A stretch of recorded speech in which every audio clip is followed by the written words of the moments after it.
बातमीपत्रात आता पाहूयात गल्लीपासून ते दिल्लीपर्यंतच्या ताज्या घडामोडींचा धावता आढावा। पंतप्रधान नरेंद्र मोदी यांची पश्चिम बंगालमधील वर्धमान दुर्गापूर इथं शुक्रवारी सभा झाली। जय मा दुर्गा, जय मा काली आणि हर हर महादेवच्या घोषणांनी त्यांनी भाषणाला सुरुवात केली।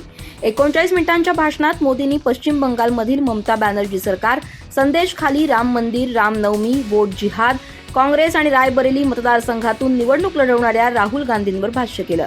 ते म्हणाले की एक टीएमसी आमदार म्हणतो की भागीरथमध्ये हिंदू वाहून जातील, ते कोणती भाषा बोलत आहेत? बंगाल सरकारनं येथील हिंदूंना द्वितीय श्रेणीचे नागरिक बनवलं आहे। संदेश खालीमध्ये दलित भगिनींवर अत्याचार होत असून येथील सरकार आरोपींना संरक्षण देण्यात व्यस्त आहे, तेही फक्त त्याचं नाव शहाजहान शेख आहे म्हणून। पुढे ते म्हणाले 2 टप्प्यातील मतदानानंतर विरोधक मोदींविरोधात वोट जिहाद करतायत। देशातील जनतेला जिहादचा अर्थ चांगलाच कळतो।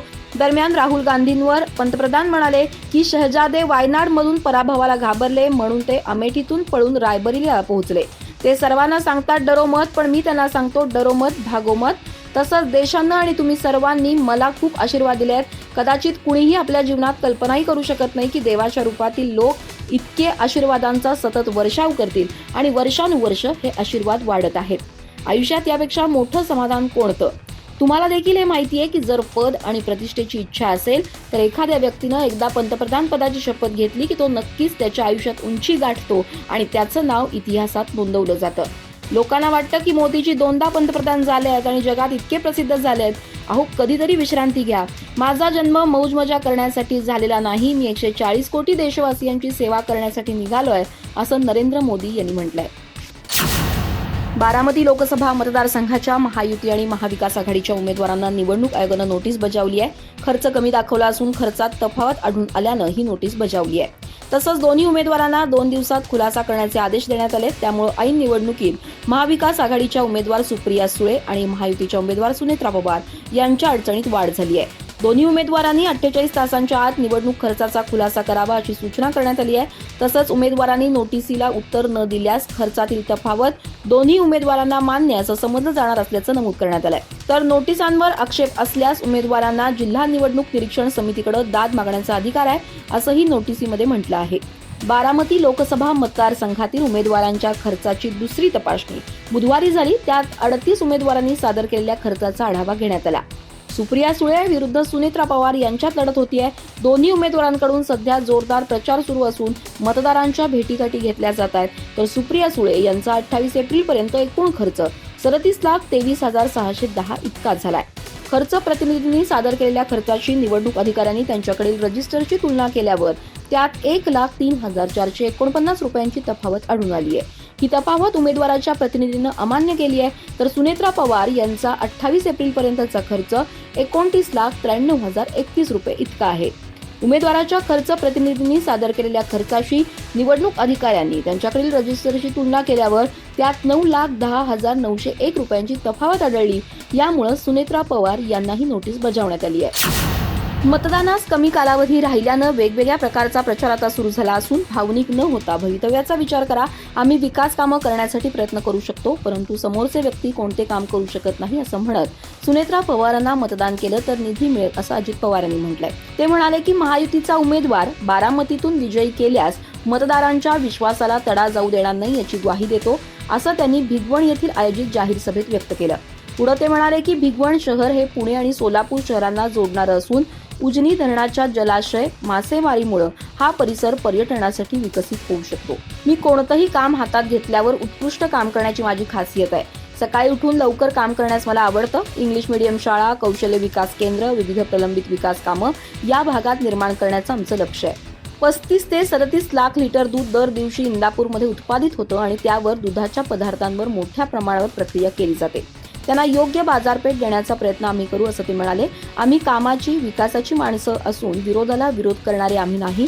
सर्वांना सन्मानानं जगता आलं पाहिजे। वेगवेगळी कामं करण्यासाठी केंद्राचा निधी राज्यात येणं आवश्यक आहे। त्यासाठी आपल्या विचाराचा खासदार दिल्लीत पाठवणं महत्त्वाचं आहे असं अजित पवार यांनी म्हटलंय। सातारकरांना जिल्ह्यातून 2-2 खासदार देण्याची संधी चालून आली आहे अशी ऑफर शरद पवार गटाचे खासदार अमोल कोल्हे यांनी दिली आहे। तसंच शरद पवार हे सर्वसामान्य जनतेसाठी अस्वस्थ होत असतील तर त्यांचा आम्हाला अभिमान आहे असा खोचक टोलाही त्यांनी लगावलाय। महायुतीचे उमेदवार शशिकांत शिंदेंच्या प्रचारासाठी कोल्हे साताऱ्यात आले होते। यावेळी ते बोलत होते। त्यांनी सातारकरांना एक आवाहन केलंय. सातारा लोकसभेचे महायुतीचे उमेदवार उदयनराजे भोसले हे छत्रपतींच्या गादीचे वारसदार आहेत. त्यांची राज्यसभेची 2.5 वर्ष कारकीर्द अद्यापही बाकी आहे. असं असतानाही त्यांनी लोकसभा लढावी असा कुणी अट्टहास केला? उमेदवारी देताना उदयनराजेंना भाजपनं वाईट पद्धतीनं वागवलं.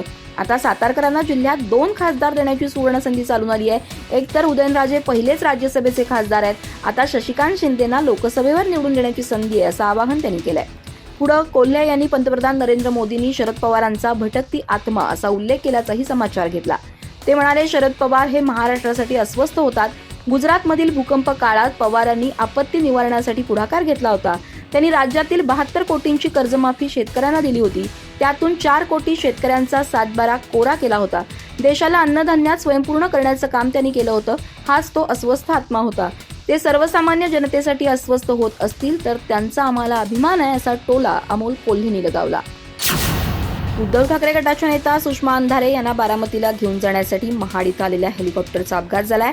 या हेलिकॉप्टरमधून शरदचंद्र पवार गटाचे प्रदेश अध्यक्ष जयंत पाटील हे मुंबईला पोहोचले होते. जयंत पाटील यांना मुंबईला सोडून हेलिकॉप्टर सुषमा अंधारे यांना घेण्यासाठी महाड इथं गेलं होतं. महाड इथून हेलिकॉप्टर त्यांना घेऊन बारामतीला सोडणार होतं.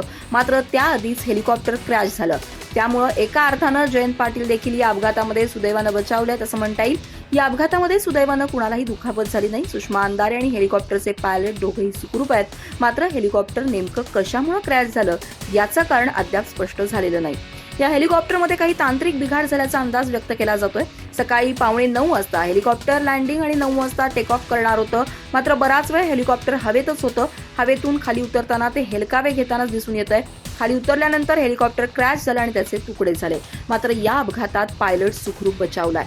गावकऱ्यांच्या मदतीनं पायलटला सुखरूप बाहेर काढण्यात आलं.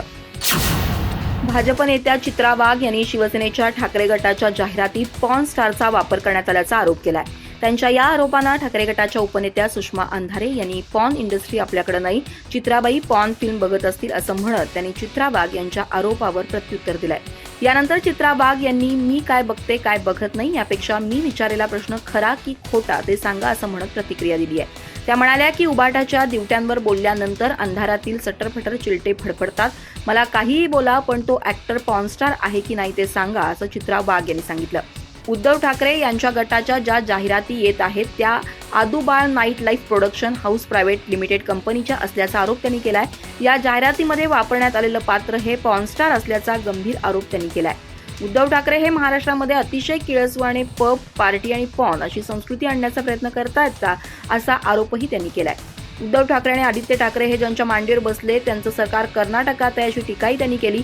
त्यांच्या या टीकेनंतर सुषमा अंधारे यांनी त्यांच्यावर तिखट पलटवार केला. आक्रस ताळ्याबाई सवयीप्रमाणे बडबडून गेल्या.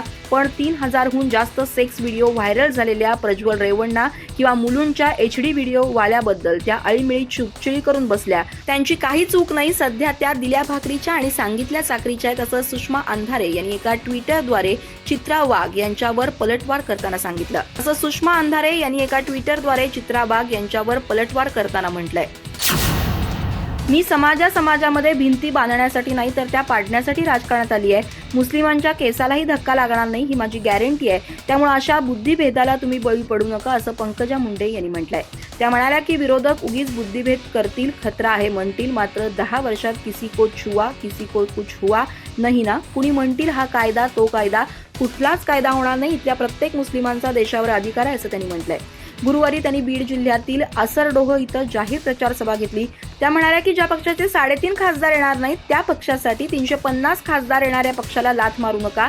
तुमच्यावर आलेलं प्रत्येक संकट परतून लावण्यासाठी मी ढाल बनून उभी आहे. तुम्ही देखील माझ्या ढालीला मजबूत करा तरच भविष्यात आपल्याला राजकारण करणं शक्य होईल. आज आपल्यासमोर विकासाचं ताट वाढून ठेवलंय त्याचं उधळून लावू नका.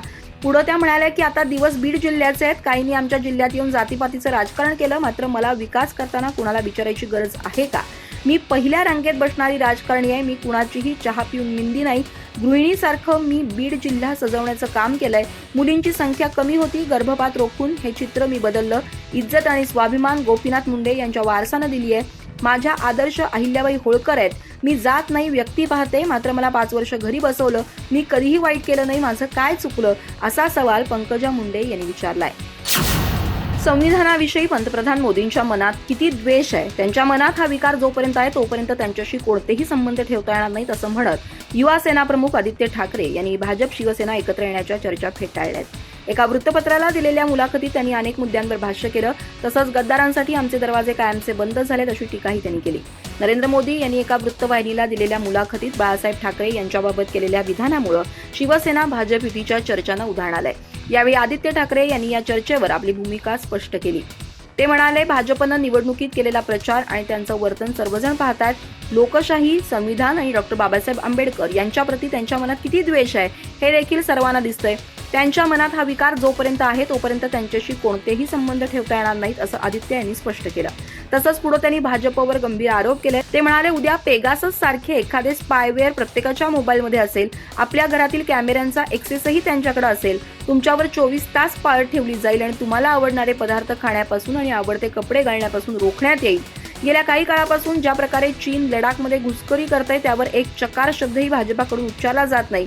किंबहुना चीनप्रमाणेच एक पक्ष एक शासन आणण्यासाठी भारत त्यांचं अनुकरण करतंय असा हल्लाबोल आदित्य ठाकरेंनी केला.